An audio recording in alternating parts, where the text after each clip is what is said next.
자, 오늘 말씀은 요한복음 7장 25절로 36절의 말씀입니다. 함께 읽습니다.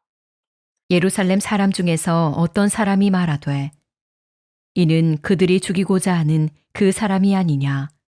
보라, 드러나게 말하되 그들이 아무 말도 아니하는도다. 당국자들은 이 사람을 참으로 그리스도인 줄 알았는가.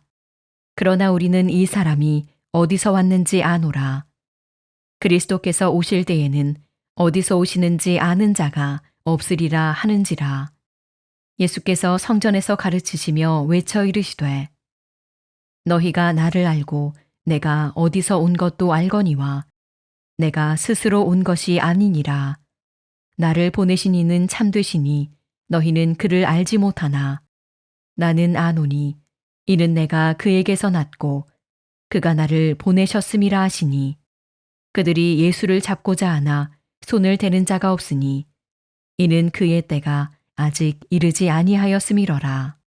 무리 중에 많은 사람이 예수를 믿고 말하되 그리스도께서 오실지라도 그 행하실 표적이 이 사람이 행한 것보다 더 많으랴 하니 예수에 대하여 무리가 수군거리는 것이 바리새인들에게 들린지라. 대제사장들과 바리새인들이 그를 잡으려고 아랫사람들을 보내니 예수께서 이르시되 내가 너희와 함께 조금 더 있다가 나를 보내신 이에게로 돌아가겠노라. 너희가 나를 찾아도 만나지 못할 터이요 나 있는 곳에 오지도 못하리라 하시니 이에 유대인들이 서로 묻되 이 사람이 어디로 가기에 우리가 그를 만나지 못하리요. 헬라인 중에 흩어져 사는 자들에게로 가서 헬라인을 가르칠 터인가. 나를 찾아도 만나지 못할 터이요 나 있는 곳에 오지도 못하리라 한 이 말이 무슨 말이냐 하니라. 영적인 문제에 대한 바른 대응이란 제목으로 말씀 증거합니다. 우리가 요한복음 7장을 찬찬히 읽어보면 주님께서 영적 전쟁 한가운데 계셨음을 알 수 있습니다. 사방에서 오해와 비난이 쏟아지고 심지어 목숨을 위협하는 자들까지 있었어요. 답답한 일이 많고 어려운 일들 연속이었죠. 그런데도 주님은 좌절치 않으셨고 두려워하지도 않으셨습니다. 자, 그런 상황에서 주님은 그 일들을 어떻게 감당하셨을까요? 실은 우리도 매일 영적인 싸움, 영적인 전쟁 속에 살고 있죠. 세상은 우리를 유혹하고 악한 마귀는 우리 믿음을 흔들려고 합니다. 이에 오늘 주님의 대응을 통해서 우리가 배울 교훈이 무엇인지 두 가지로 생각해 봅니다. 첫 번째, 하나님의 때를 알고 담대해지라는 거예요.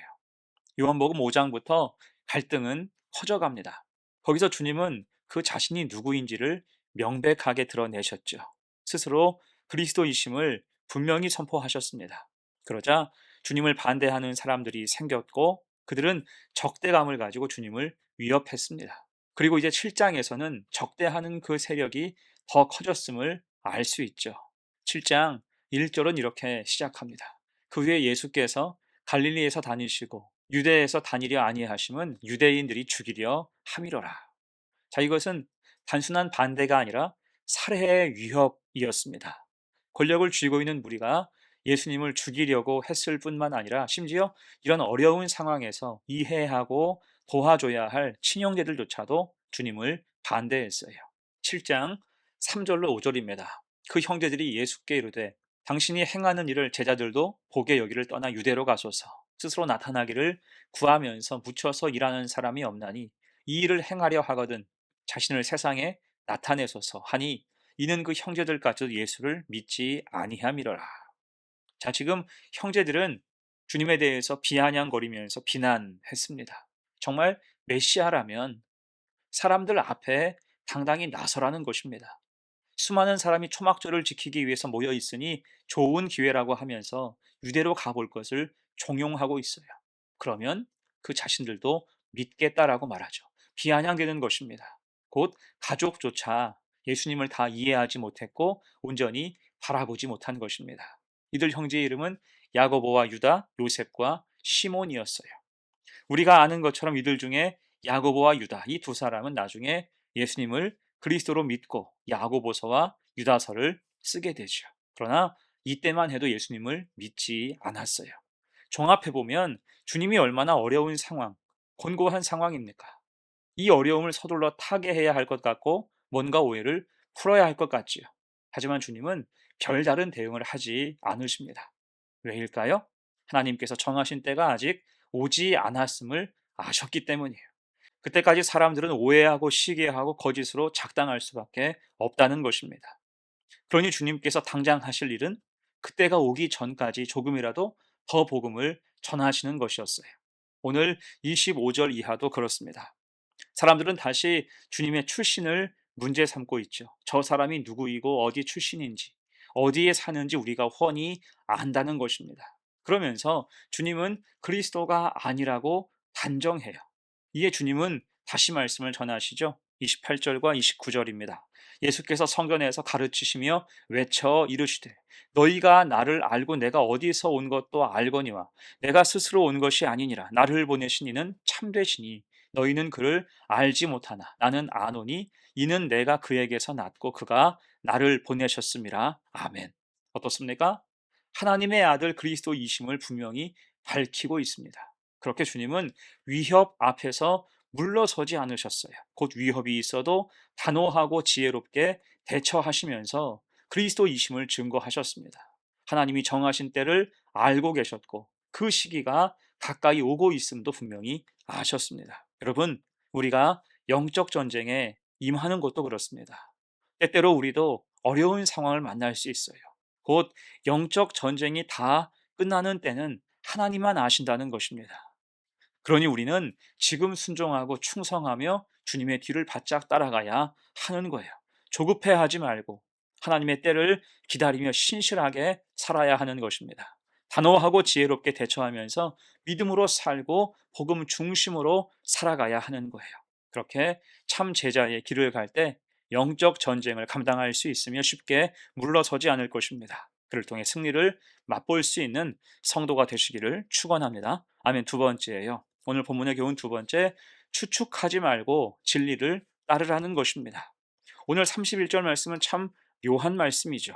무리 중 많은 사람이 예수를 믿고 말하되 그리스도께서 오실지라도 그 행하실 표적이 이 사람이 행한 것보다 더 많으랴 하니. 여러분, 이 무리는 어떤 사람들일까요?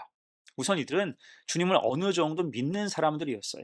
완전히 거부하지도 완전히 받아들이지도 않은 사람들입니다. 어중간한 사람.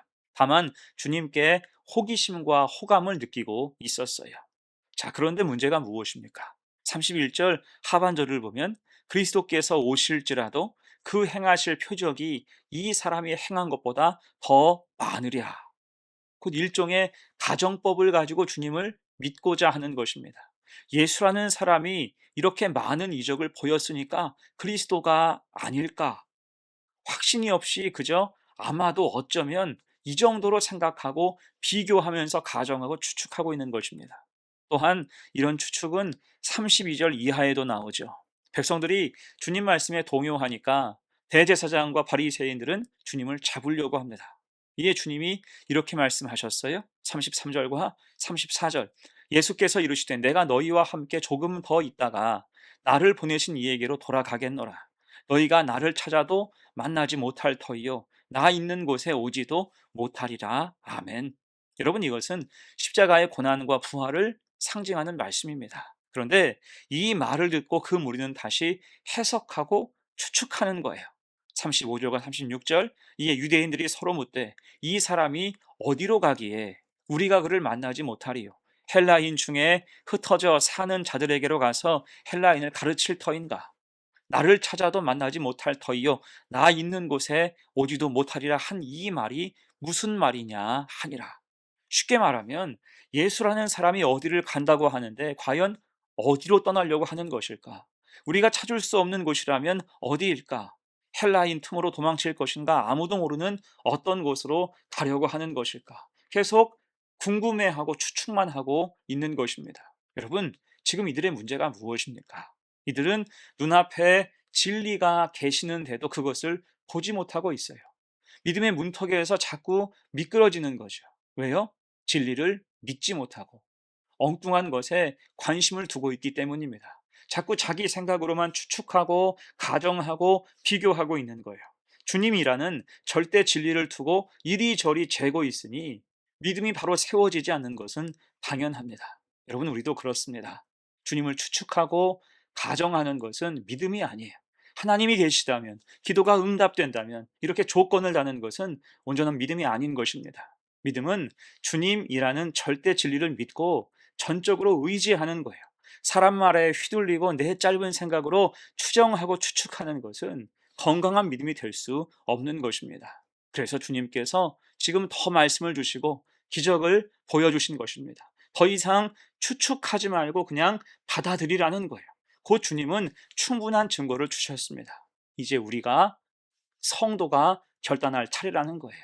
그럴 때 우리는 영적 전쟁을 치를 만한 가장 귀한 무기를 얻게 되는 것입니다. 믿음으로 이기고 믿음으로 나아가고 대응할 수 있는 거죠. 그렇게 오직 진리 되신 주님을 믿고 의지하며 나아가는 복된 성도가 되시기를 간절히 축원합니다. 아멘. 이제 말씀을 마무리합니다. 우리는 모두 영적 전쟁 중에 있습니다. 주님이 계속 고초를 당하시는 것처럼 우리도 그런 상황에 처할 때가 많죠. 세상은 우리를 이해하지 못하고 때로 우리를 비난할 거예요. 이것이 영적 전쟁의 현실이죠. 그럴 때 우리는 어떻게 대처해야 할까요? 오늘 말씀을 통해 알아본 것처럼 하나님의 때를 신뢰해야 됩니다. 그 때를 기억하며 세상과 함부로 짝하지 말고 우리가 감당할 몫을 충실히 감당해야 할 것입니다. 조급해하거나 쉽게 타협하지 말고 오직 주님만 바라보고 나아가야 할 것입니다. 또한 추측하지 말고 묵묵히 믿음을 따라가야 돼요. 이미 주님이 기적과 표적 충분한 말씀을 주셨어도 무리들은 주님을 온전히 믿지 못했습니다. 추측하고 비교하고 의심하느라 믿음의 타이밍을 다 놓쳤기 때문입니다. 계산하고 따지느라 은혜의 순간을 잃어버린 거예요. 그래서 우리는 믿음의 때를 기억하며 지금 주시는 은혜를 놓치지 말아야 할 것입니다. 그럴 때 영적 전쟁에서 지지 않게 되는 거예요. 주도권을 가지고 최후 승리로 나아갈 수 있게 됩니다. 그렇게 오직 예수로 살아가는 복된 성도가 되시기를 간절히 축원합니다. 아멘. 함께 기도합니다. 은혜로우신 주님, 우리들 믿음이 부족해서 말씀을 들어야 할 때, 믿음으로 살아야 할 때를 놓치지 않게 하옵소서. 보라, 지금은 은혜 받을 만한 때요. 보라, 지금은 구원의 날이로다. 아멘. 지금이 바로 결단할 때임을 깨닫게 하시고 믿음으로 살아야 할 때임을 기억하여 사명을 감당하며 충성하는 성도가 되게 하옵소서. 굳건한 믿음을 주셔서 우리 삶 가운데 벌어지는 영적 전쟁에서 지지 않게 하시고 주도권은 주님께 있으니 예수 이름으로 승리하며 나아가는 거룩한 성도들 되게 하옵소서. 감사드리며 예수님의 이름으로 기도합니다. 아멘.